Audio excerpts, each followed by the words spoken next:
Hey, and I'm here with another car review, and this is a really special review for me. This is I'll call this a bucket list review. I know I've done some others, but this review is pretty special.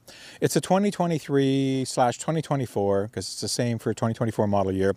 It's a Mercedes-Benz S580e 4MATIC sedan, and the E means that this has an electrified platform in a plug-in hybrid version platform. So it's got a mix of engine power and battery power, and I'm going to tell you all about it. So I'm not going to focus on cost savings, folks, because the obvious reason is these aren't cheap cars, and I'll get the pricing and stuff at the end. So I'm just going to kind of focus on what this car is all about. It really is such a wonderful machine, and I want to, of course, give my thanks to Mercedes-Benz Canada for allowing me the use of this vehicle for a week. It's just been an absolute joy and a pleasure to drive. So let me just get into my thoughts. So now I know a lot of you listen to me and I talk about affordability in EVs. Well, this is not the show to be talking about that, folks. This is a top-of-the-line vehicle that's been electrified. The S-Class from Mercedes-Benz is the pinnacle of luxury. You know, you guys have seen that I've taken the BMW i7 out. I've taken the EQS out, which would be the equivalent to this in a fully electrified platform. But I have to say that something about the S-Class and the heritage and the refinement that comes with that and the overall luxury, it just, I don't know, maybe it's just psychological because there's a lot of shared components between this and the EQS, as you see. But, you know, there's just something about driving an S-Class. And man, oh man, did I get a lot of heads turned and people wave at me on this particular vehicle. I should have worn my chauffeur's hat all week. This is just a top pinnacle vehicle. And, you know, the E offers electrified efficiency, right? On top of the elegance, the exuberance, and of course, the pure excellence that is S-Class from Mercedes-Benz. This 580e sedan is a plug-in hybrid, as I mentioned. But when we just look at the look, this has the classic look. And, you know, one thing that I love about this is it's the only vehicle now, I believe, in Mercedes fleets that still actually has the hood-mounted Mercedes three-pointed star emblem. But to have this, it's just something about it, because as you're driving, you see that star in front of you. And I don't know, it just kind of elevates the whole experience. It's a really weird thing to kind of comprehend and talk about. But until you're in here driving for a while, kind of seeing that thing, it just makes a big difference. And I could get, you know, I get it. Like, I get why people like that, like Rolls-Royce and stuff that have those hood ornaments and the hood emblems that are you know, 3D. Three-dimensional. It really makes a difference. So this is only one in its fleet that has it, but it's still, you know, one thing about about this particular S580 is that it maintains the DNA that is Mercedes, you know, from their base heritage, right? And one thing I found in talking to some people about the EQS, which is the all-electrified platform, and the EQs are where Mercedes has gone, and it continues to move forward in the all-electrification game. A lot of them don't like the looks. It's a bit too futuristic. It's a bit too different. This is traditional, right? From a design, you get your traditional look. This is a rounded, but yet it's definitely a sedan, a super long wheelbase on this. So not just a long wheelbase, but I'll be very technical and I'll say it's a super long wheelbase because it really is. And that's for the ride. This is all about offering an opulent, a supple, opulent, just a really easygoing, calm driving experience. Yet when you want to toss it around a bit, it will comply. You know, German built, these are built for the Autobahn, they're built for speed. I took it to London, Ontario yesterday and back, had no problems doing 120, 125, keeping up with traffic, that kind of stuff. This is just starting to get a bit of a sweat at those kind of speeds. So this is really a totally fantastic car for not only daily driving, but for those long distance drives as well. And again, that big size battery pack is going to make a difference. So, you know, in this all new design style, I think this is different from the 22 to 23 model year and then carried over to 24. But I just love all the treatments. The digital headlights work phenomenal. Love the look of the front. A lot of people walking through or by this will look at the front. You know, you've got a beautiful long wheelbase, as I mentioned, handles that fold in, so arrow handles that fold in. You can get many different looks. This is your traditional black on chrome look, but you can get many different colors. I've seen some really beautiful silverish kind of gray metal kind of stuff without the chrome. And there's so many fantastic colors that you can get on this. You know, you can get bigger tires if you want. You know, these are perfectly fine. And then, you know, around the rear are just a really nice treatment as far as how they've sculpted that rear, made it around, and, you know, given it LED lights and all the treatments there in a very calming and a very just, hey, you know, smooth way. It's very aero. I think the aero on this is 0.21 if I'm not mistaken. So a lot of aerodynamics going on. Just a beautiful design, easy to get in and out, lots of comfort in it. And, you know, Mercedes has really hit it out of the park with this vehicle, as you would suspect they would for an S-Class. All right, so the main propulsion in this vehicle is an engine, as I mentioned, and I have to pull the latch twice here. It's a safety element to get this open. I keep only pulling the one latch. So pull the second latch and then I'll be able to open this up. And here we go.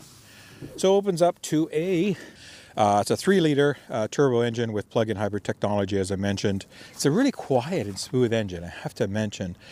So really, you know, no frunk or anything like that because this is a plug-in hybrid. You just have your standard engine. But it is a masterpiece of ICE building. And, you know I'm all about electrification, folks. But I do like it when OEMs put big batteries in cars to give people that option. And, you know, I'll explain some of my thoughts closer to the end of the show, but they've done a really good job with this power plant. It is made it to battery. I'm going to talk about that right now. Now, from a battery pack perspective, as I mentioned, this is a 22.7 kilowatt hour battery pack. Now, that's pretty big for a plug-in hybrid vehicle. Obviously, it's a big car. It's a long wheelbase car. It's a heavy car. So you need something that's going to get you some decent miles. But again, EPA on this is around the 75 to 80 kilometer mark, which is really good. I've been seeing every morning from charging about 80 to 83 new. Battery pack is the battery port, is located on the driver's side, the charging port. Now this particular one just has a J1772. That's it. So it does support AC charging up to 9.6 kilowatts. Now there is a DC fast charge option. You can put a CCS combo port in this as an option. This one doesn't have it. It supports 60 kilowatt DC fast charging if you decide to do that. If the powertrain runs in a hybrid mode when the battery is dissipated, so it still gets pretty good mileage because the engine goes on and off as needed and doesn't always run. So it's a pretty good system, and it is really nice to be able to maximize the battery pack for, you know, not for really CO2 reduction in this case, because again, as I mentioned, I'm not really going to talk about cost savings because we all know that a decent plug-in hybrid that will do your daily driving will save you anywhere from $1,500 to $2,500, maybe $3,000 a year in gas. But if you're spending this kind of money, you're not really worried about saving $3,000 a year in gas, in my opinion. I could be wrong. Everybody's different. So this is really about the convenience of having being able to drive this thing in all electric every day with that kind of range and really not deplete the battery just for normal. I could go to work and back and do some errands every day and not deplete this battery and hardly ever touch the gas. I mean, I could have a tank of gas sit there for months in a normal driving use. So it's that kind of vehicle, right? But obviously it's also a driver's vehicle and people like to drive it. All right, so we'll just continue our walk around here, pop the trunk. Of course, a beautiful power trunk, and you can see it's about 350 liters, 350 liters, of cargo space. You can convert that to cubic feet, which is smaller than the normal S580 because what happens is the battery pack takes up about half this trunk size. So typically in the non-plug-in hybrid version, this is going to be deeper.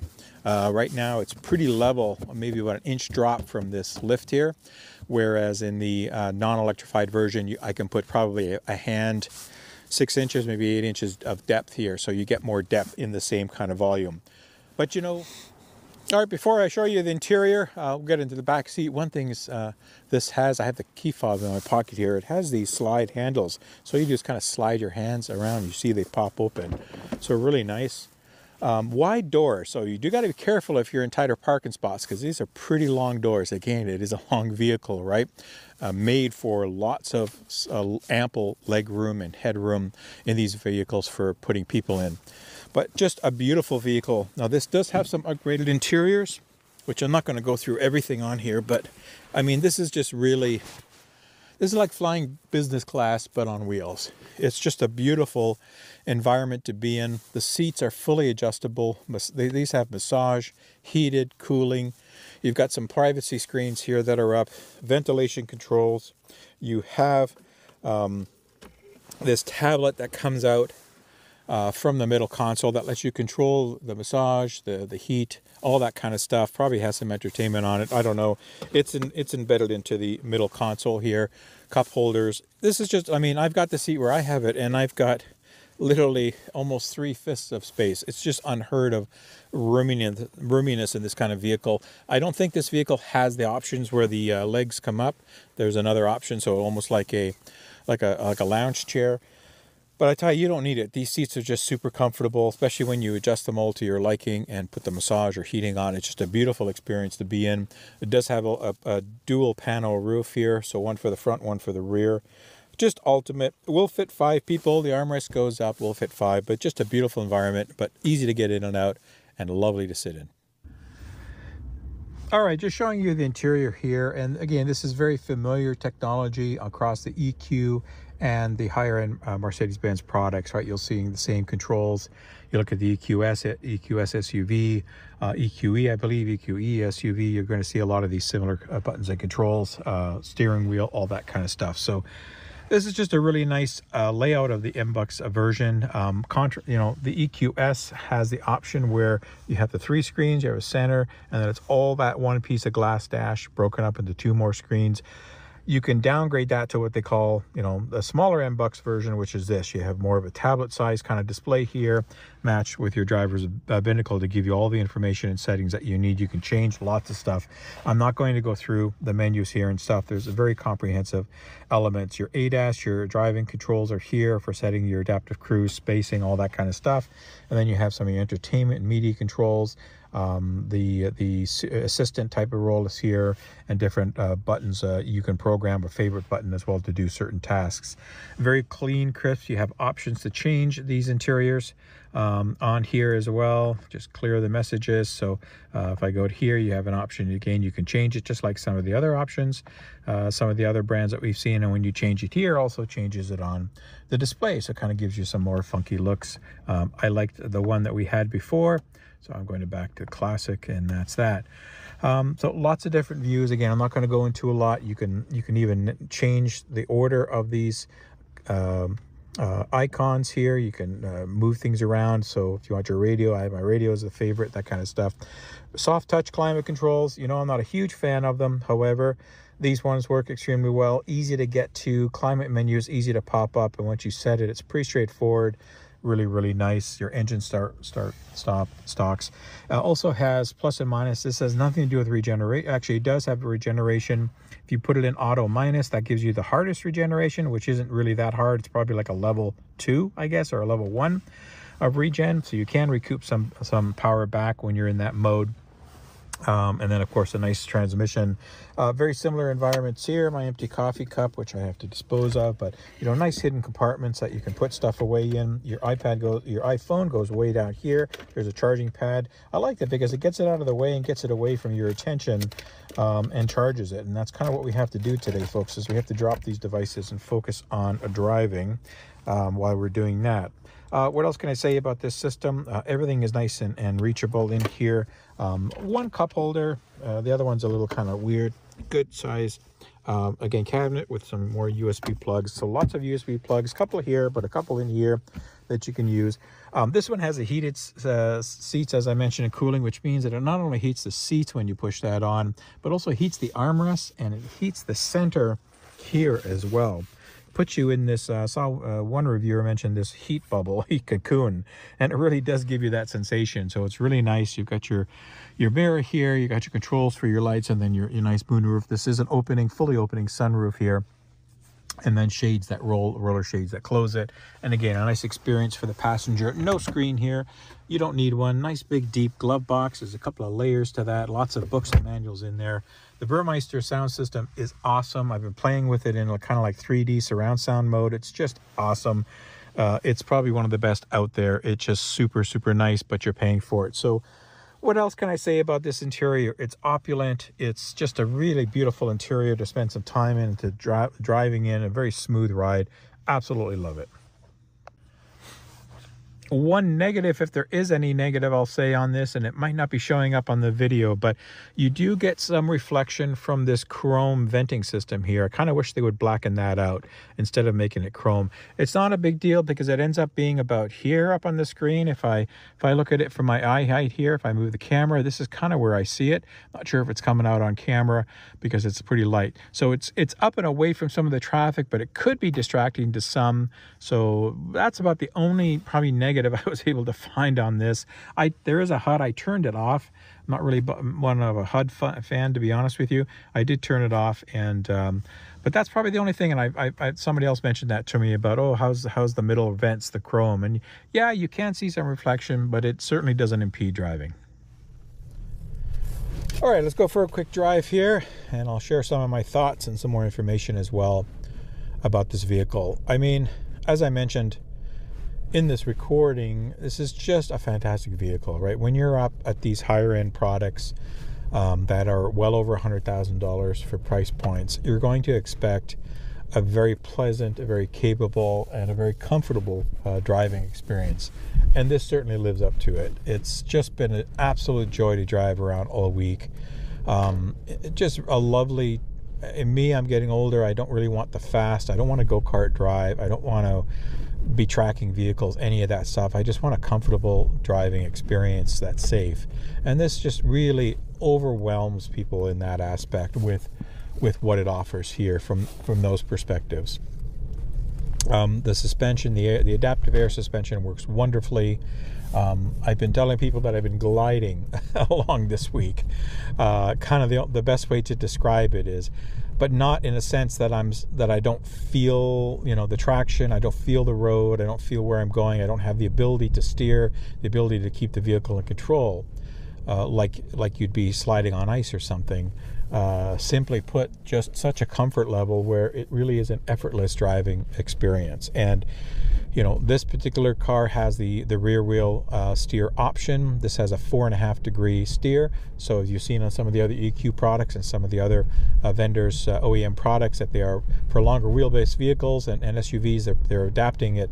Cybertruck, of course, has rear wheel steering as well, so it can turn sharper. And this thing has been really, really easy to maneuver for being such a long wheelbase vehicle. So that really helps. And 4.5 degrees doesn't have to be a lot to make a difference in the steering capabilities and the turning circles, that this car operates on.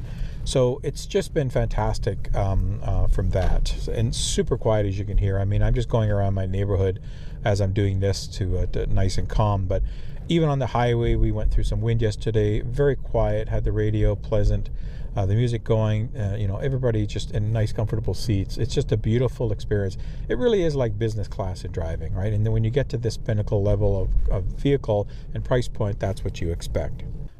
Now, one thing I do like is this has an automatic four-wheel drive, or what they call their 4MATIC system. So it's always engaged, sending power to all wheels, which is really nice. And that does it in battery-only mode and when the engine kicks in, and in hybrid mode. So it does it in all the modes, which is nice for safety. I mentioned about some of the driver assistant packages, and you'll see after this particular segment where I show you about some using those systems, how well they work, including the automatic lane changing works really well. But again, just remember, folks, these systems are not designed to be autonomy level 5. They're not designed to take the place of a driver. You always have to be cognizant and to be able to take control of the vehicle at any time and keep watching what's going on. I mentioned the adaptive damping system, which works wonderfully. The brakes are great. Had no problem stopping. Again, I haven't been really driving fast, so I haven't had the need to kind of stop on the brakes and stop fast. There's tons of room, especially when you put on some of the regen. It's just a really nice, smooth experience to even stop this vehicle. I mentioned some of the interior features earlier, and I mean, the seats are just fantastic. They're adjustable up the yin-yang. Even the glass is acoustically controlled. It's dampened. noise insulated, IR reflecting, laminated glasses, all kinds of things going on in here. You know, again, Mercedes-Benz hasn't missed anything. They haven't missed a beat in their S-Class and just taking that existing vehicle and putting a very competent battery pack and powertrain in here. And again, right now I'm driving just in all-electric mode. I've still got about 40 kilometers of range left. I'm just under half, and it's very, very easy to get going, very easy to maneuver this vehicle. You know, you don't feel any difference in power, at least just by normal driving around, just by driving in the battery only. So taking all the technology aside, which this has a lot of, even has a fingerprint reader, so you can do biometrics to drive this car as opposed to a key fob, I guess. I haven't really explored that, but it's pretty cool that more vehicles, we saw that on the Genesis GV60, right? The use of biometrics. So that is starting to become more prevalent as the technology advances in those areas. So, you know, overall, I just can't emphasize enough, folks, how wonderful of a driving experience this vehicle is to drive, even when we have the streets blocked like here. But hey, I got by. What can you do? So that's all good. It's just a wonderful driving experience and a very pleasant and calming, and you know, I can understand why owners love these vehicles so much. I mean, you know, these, as again, I'll talk about pricing coming up at the end of the show. This is not a cheap vehicle by any stretch of the imagination, but it's not uncommon for people to see this, to be spending this kind of money, right? You know, the average purchase price for a vehicle in Canada last year was somewhere around $65,000. So this is a lot more than that. I'm not comparing the two, but I'm just saying that the price point for new vehicles has climbed, like everything else with inflation and everything. So, you know, people are spending more, and if you want something in this price range with these capabilities, but don't want to make the leap to all electric, which I would encourage you to look at, but for whatever reasons want to have the security, at least for having gas, at least at this time, but a very capable battery pack that's going to take you 80, 90, 100 kilometers, 75 kilometers a day, or every time you charge up, then this is the one to get. All right, and that's it for this edition of the EV Revolution show. I really hope you enjoyed this vehicle. Is it a recommended? Come on. Of course it's going to be recommended. If a bucket of money falls from the sky, or, you know, a bag falls out of a Brinks truck and nobody claims it, or you win the lotto, absolutely run and get this vehicle.